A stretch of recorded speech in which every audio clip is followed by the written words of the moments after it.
Hi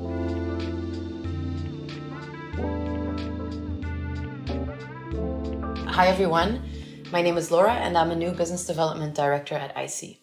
Today I will be telling you everything you need to know about in-context social media testing.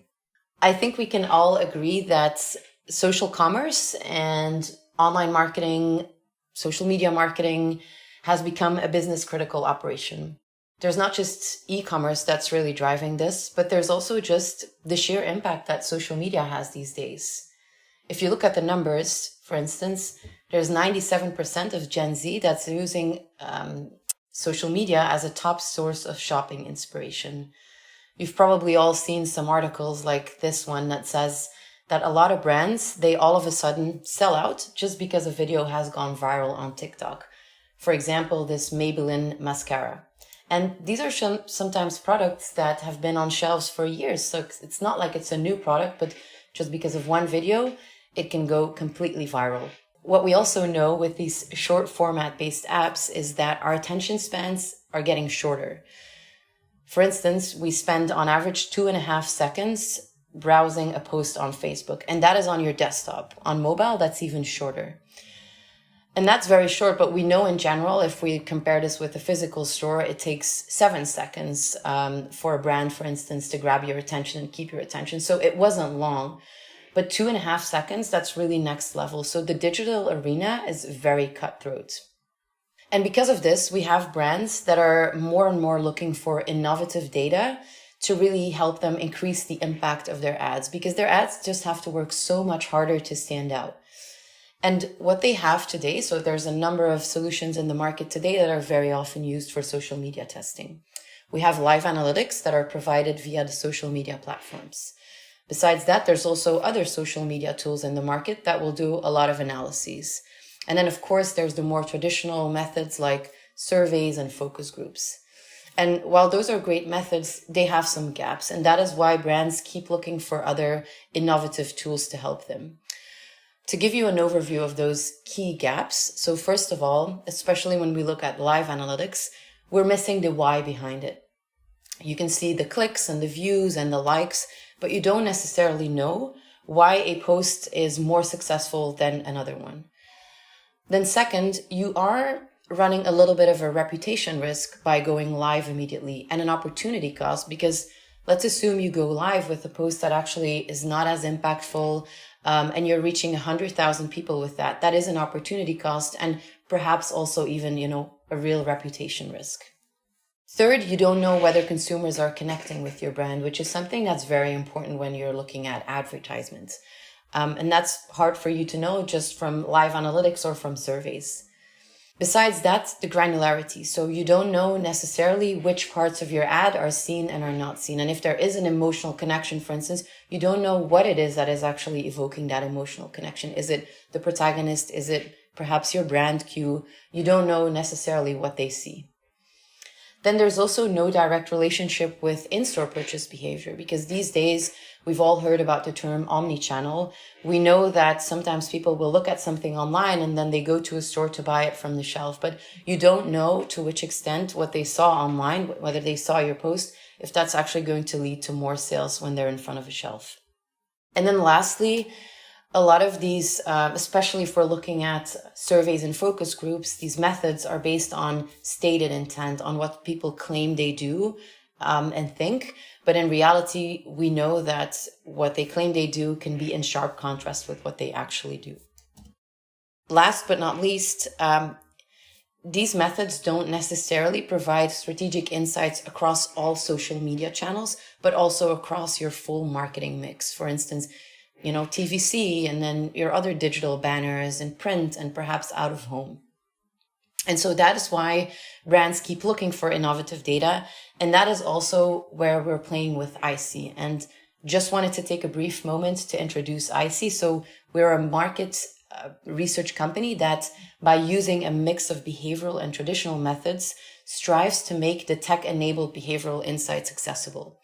And the reason that we advocate for a combination is very simple, because different methods uncover different aspects of consumer behavior. And the only real way to get a full picture is by mixing them, because it significantly increases the predictive power of the insights. and it allows us to empower our clients in their decision making, whether that's advertising or shopper or innovation or e-commerce, with complete confidence, because that at the end of the day is what we want for our clients, that they can make an investment in an ad and know that the ad is going to be successful. We run these behavioral studies from 7 offices worldwide, and we've done studies in over 40 markets. And doing these studies has inspired us to create our own CMS system. And this is what I'll be talking about for the rest of this presentation today, is CMS. So I'll tell you first what it stands for and why it's valuable. I'll show you in a nutshell how it works, and I'll also show you what you can uncover. So I will share with you a couple of example insights. So CMS stands for Content Management System. And basically it is a system that allows us to replicate social media channels and also websites actually, but we're talking about social media today. And you can see some examples here on these videos. So they look exactly like the real deal, but they are an experimental environment. And we have created these environments for all the main channels. So Facebook, Twitter, YouTube, Instagram, and then more recently also Snapchat and TikTok. And with these environments, you can test the impact of any format of content or ad. So the reason that we created a CMS system is to have a realistic environment, because the more realistic it is, the higher quality of the insights we'll have. And beyond having that realistic environment, you also have full control over the ads that we put in there, the audience that we're going to use for the study, so that at the end of the day, any tiny change that you make in your ad, we know that the change that we see in consumer behavior is coming directly from the change you made in your ad. And so what can we do in our CMS environment, and how does this actually fill the gaps that I mentioned earlier? Well, so first of all, we have that realistic environment, but we also use different methods in those environments. So for instance, we use surveys. And survey is something that allows us to cover that gap of the why behind it, because beyond being able to do what you can do, for instance, with live tracking, like we see the clicks, the likes, the views, we will also understand the why behind it because we combine that with surveys. The reputation risk and the opportunity cost is covered just by the fact that we have that experimental environment and you're not just going live with it immediately. We also understand whether consumers engage with your brand because we're using a method that's called facial coding. So we are able to measure whether there's any facial expressions, and if so, which kind of expressions that is. And that helps us understand how strong is the emotional connection with your ad. We can also tell you a bit more about granularity. So we can't, beyond seeing the emotional connection, we can also tell you second by second what they are looking at the ad, because we are using eye tracking. So if we see an emotional expression like happiness or surprise, we can tell you exactly what they were looking at in that moment and what evokes that emotional connection. Further, we have the ability to add a virtual shopping exercise to the study. So after they've been exposed to your ad, we can expose them to a shelf in store, and we can see if they're actually going to buy more from shelf compared to a group of respondents that has not seen the ad, for instance. So that is a way for us to really tell you more about the return on investment of your ad. Then finally, we test across different platforms and across your marketing mix. So we can really take a holistic view of your social media ads, but also your entire marketing campaign at once. So how does it work? We combine these methods, and once we've decided on the number of methods that we want to combine to answer your specific business questions, we're going to go to field, and we are the ones to recruit respondents worldwide, because we work fully online and we can target through our panels exactly the audience that you're looking for. Once we found the audience, we will show them replicas of the feeds, we'll show them the environments, and then we'll do our analysis based off of that. So what can you uncover with these types of studies? Well, everything that you actually need to know about your ad on social media. So first of all, we have visibility. How many people have actually seen your post or your story? Second, we can tell you how long they watched it for. Did they look at it long enough for you to convey your message to them, or did they only look at it for a split second? We can also tell you which elements of the ad grabbed the attention. So basically, second by second, we can tell you this is what they were looking at. Third, we have video retention. So what portion of the video is seen and what are the dropout points? That one, for instance, is very relevant when we're thinking about YouTube, where they can actually have the possibility to click after a couple seconds to skip the ad. We can also tell you the emotional reach. So that means during the entire ad, what's the percentage of people that showed any emotion? And beyond that, we can even also tell you which type of emotion it was, second by second. Number 5, we have the traditional survey KPIs. So typically that would be how well does the ad fit with your brand? Do people actually like it? And in this sense, we can be flexible because you might have some specific questions that you want to ask and we can add them into the survey. Last but not least, we have sales uplift. So if you do opt to have that virtual shopping exercise in there, we can actually tell you how much this ad will impact your sales. Beyond these KPIs for each creative, we also, as I mentioned earlier, often take a more holistic view. And so we will be looking at different platforms. We'll be testing your ads across platforms. And with a lot of clients, we do this not just for one creative, but we will be doing this over the course of a full year, for instance. And that allows us to really develop best practices and guidelines that can be used not just by the brand, but also by creative agencies when they're developing the new creatives. And this example, for instance, shows you a study that we did where we ran 23 different ads in one study. And what we did is we put them on this grid where we're scoring them both on attention and on sales. And then we looked at the patterns and we developed the do's and the don'ts. For instance, we saw that with all the most successful ads, they were all using, or 90% of them were using a font that was bigger than 230. They were using maximum 3 words, etc. And then we did the same thing for the ads that were not scoring well, so they knew what not to do with future creatives.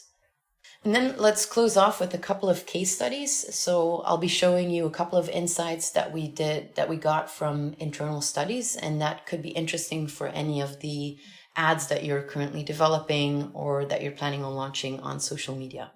So this one comes from a really big social media study we ran on Instagram. We conducted that on mobile phone with over 1,800 respondents. And we uncovered a couple of really interesting things. So first of all, we uncovered that Instagram users, they prefer full body shots. And they also really like celebrities and female protagonists. So what we saw is that full body shots, they increase post visibility by 5 up to 10 percentage points. This works for all industries except for beauty, where, as you can imagine, it's a lot more about the close-ups and the face. We also noticed that celebrities increase retention by 7 percentage points, which is great, but they can also be distracting because people are so much focused on the celebrity, the messaging and brand can be a little bit lost just because, the celebrity is there taking all the attention. We also learned that female ad protagonists drive more positive emotions by up to 5 percentage points. And they are usually evaluated as more attractive and transparent. And then finally, text-heavy carousels, they can bring low emotional involvement. On to the next insight. So this one is coming from a study we ran on Twitter, where we learned that showing the brand and the product together increases purchase intent. So you can see the comparison here where we were focusing only on the brand, only on the product, and then the last one where it was brand and product, and that is where most products were actually bought at the end of the day. From that same study, we also learned that putting your logo in the upper left corner boosts brand recall. Again, you can see that here, both the prompted recall and the spontaneous recall was higher when the brand was in the upper left corner. And that is also a bit because people are reading usually that way from left to right. So that's why it makes more sense to put your logo there. Then this insight is coming from a Facebook study where we actually tested 26 different ads across 6 different industries. And what we learned is that ads from the food industry are most likely to be seen. And you can see this here on the grid. So we looked at KPIs like visibility. So how much do they stand out? What's the percentage of people that notice them on the timeline? But also attention. How long do they look at it? Emotional reach. Is there any emotional reaction during the video? And what's the dominant emotion? And you can see that food is performing best here on these KPIs, and that for industries like banking and telco or services, it is harder to stand out, and it's also harder to keep that attention and evoke any emotional connection. And then last but not least, another insight coming from a Facebook study about videos versus GIFs. This might be something you're wondering about. You see a lot more GIFs these days. What is the effect?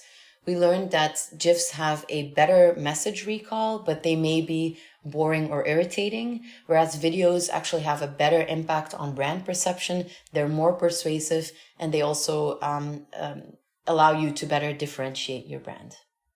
Thank you for listening. If you have any questions about in-context social media testing, feel free to reach out. We'd be very happy to help.